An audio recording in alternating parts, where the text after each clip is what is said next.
Video editing has absolutely exploded in the last few years as platforms rush to push video content to viewers, and so businesses and content creators are just having to get better at making video. It's like the gold rush, but instead of gold, people are rushing for attention, the new currency. But what can we learn from history from the last time there was a gold rush? The Californian gold rush of 1848 to 1855. In January 1848, James W. Marshall discovered gold at the Sutter's Mill in Coloma, California. But get this, whilst loads of people fled to California in the hopes of finding gold, 300,000 people to be exact, they realized they need equipment: shovels, clothes, food, hats, buckets. And some smart cookies realized that this was the real golden opportunity. So instead of them digging around the rivers like everybody else, they were setting up shops selling shovels, buckets, clothes, and they got filthy rich from it, making the equivalent to $100,000 a day in today's money. And today's gold rush is attention. So who's hungry for attention? I mean, I'm quite hungry for attention. I'm making this video for some attention. Products and services businesses all around the globe, content creators, coaches, you name it. Everybody wants attention because attention sells. People that really need attention are those that are selling something. So how are they getting attention? Through video content, because every platform's pushing it. And as a result, if you want to be the video editor who is selling the service to get people to make videos, to get attention, to make more sales, here are 3 skills that you need to master, as these 3 skills will allow you to catch and hold people's attention. Hold is the key part, because it's quite easy to catch somebody's attention. Anybody can say, hey, look at me, woo! But having them stick around to listen to you is the tricky part. It's actually really hard, which is why the first skill that you need to master as a video editor is retention editing. Retention editing involves techniques to keep the audience engaged from the beginning to the end of the video.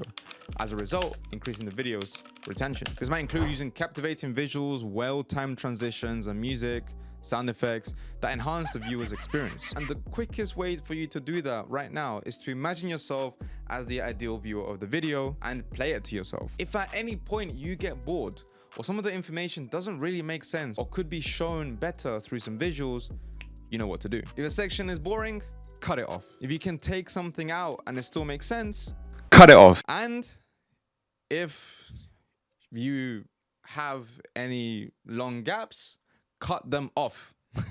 I'm not saying make a Mr. Beast video with arrows and text everywhere. I'm just saying that because attention is the new currency, you have to make sure that the attention isn't gonna go away and give people the best experience that they can in the shortest amount of time, whilst giving them the information that is relevant. There are plenty of channels that teach this style of editing. There are plenty of ways that you can learn through just researching. But the number one skill that you have to learn anyway to get people's attention and hold it, especially in this day and age, is to learn to make engaging subtitles. But this type of subtitle is called Hormozy style. And sure, it's a bit saturated, but for good reason, because it really keeps you engaged and it's exciting and it's interesting. Now, you don't have to learn this exact style. In fact, there are many thousands of different styles that you can be doing. Some are very interesting, some are unique to different brands. The whole point is that you need to learn how to make good subtitles that, 1, fit people's brands and the style, but 2, visually match the video. You can't just take the auto subtitle and throw it in with a different font. It doesn't work like that. The letters need to show up at the right timing, at the right pacing, such that they keep the viewers engaged, but don't tell too much of the video before it is told. And if you don't believe me, there are hundreds of gigs on Upwork and Fiverr of just Hormozy style editing. So why don't you create your own unique style and maybe sell that as well? Huh? Giving you some ideas here. But look, having subtitles and fast-paced editing is not enough. If you want to get to Giga Chad level of video editing, you need to like this video. You need to learn how to tell good stories with strong visual storytelling. Visual storytelling is so important in video editing, and a lot of you guys don't understand this. A lot of you guys are just throwing some B-roll and some text. But when a creator or a business person is saying something in a voiceover, you need to think about what images, animations, or icons best visually demonstrate what they're saying to help tell a better story. Can you layer things on top of each other? The order of the way that the B-roll and the animations are shown is very important.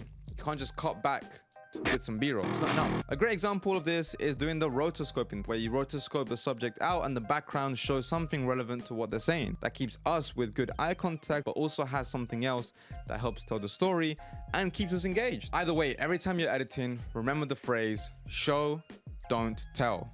If there's a better way to show it, show it. Now, if you master these 3 editing skills, you're gonna get rich, right? No. If you wanna know how to actually get rich as a video editor, you're gonna wanna check out this video right here. And trust me, you should listen to me because I bought myself a Bugatti.